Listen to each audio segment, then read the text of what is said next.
lang natira. Ito lang damit ko. Naubos lang at wala kaming natira, pati damit. Labis na panlulumo habang pinagmamasdan ng mag-asawang Rosa at Dominador Dakasin ang kanilang bahay. Tanging suot na damit at sarili na lang kasi ang kanilang naisalba matapos matupok ng apoy ang kanilang kabuhayan at tahanan.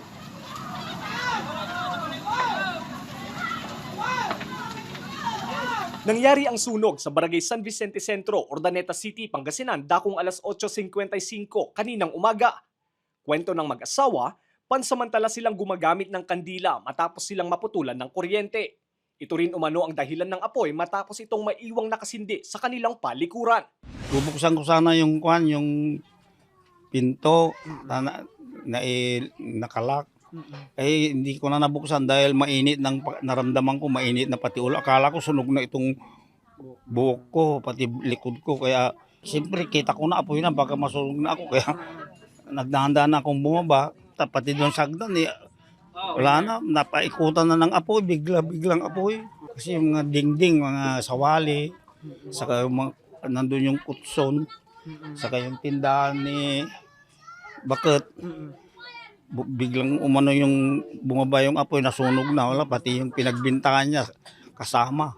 Nandyan ako sa tindahan ko, binabantayan ko, nagtitinda ko, may bumibili. Ngayon, ihi ako, sabi ko, tingnan ko, parang may usok naman, sabi ko, akala ko dito, nagsasayang nila.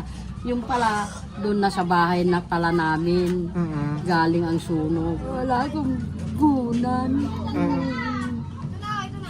Ang dami-dami kong tinda, pati damit ko, lahat-lahat na. Ayon sa Bureau of Fire Protection, 3 kabahayan ang nasunog kung saan 11 pamilya ang apektado ng sunog. Gawa sa light materials at dikit-dikit ang mga ito kaya't mabilis na kumalat ang apoy. Naging hamon din umano sa mga bumbero ang makipot na daan sa lugar. Dakong alas 9:15 nang ideklarang fire out ang sunog. Wala rin umanong naitalang nasugatan sa insidente. May 3 houses na nasunog. Ang construction ay light materials din, yung isa din doon ay semi-concrete material sa construction ng bahay. Yung isa partially damaged, din yung dalawa totally. So mayroon po tayong 3 fire trucks na na-deploy during firefighting operation. Ito po ay recorded as first alarm. Congested, magkakadikit-dikit yung bahay kaya ang naging resulta nun, domino effect. So mabilis kumalat yung apoy. Lalo't ang construction niya ay gawa sa light materials. Wala ring naisalbang kahit anong gamit si Josephine at kanyang pamilya.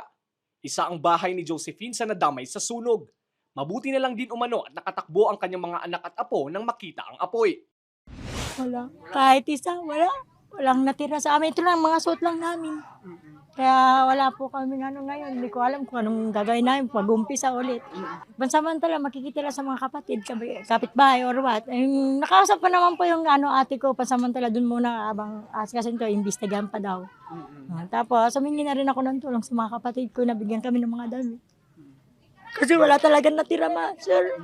Kahit na isa, kahit ito lang, damit lang namin talagang natira. Sana bigyan kami ng konting tulong para mapayos, mapalagyan man lang ng kahit bubong lang ito, tapos ayos na lang namin po na unti-unti yung bahay namin.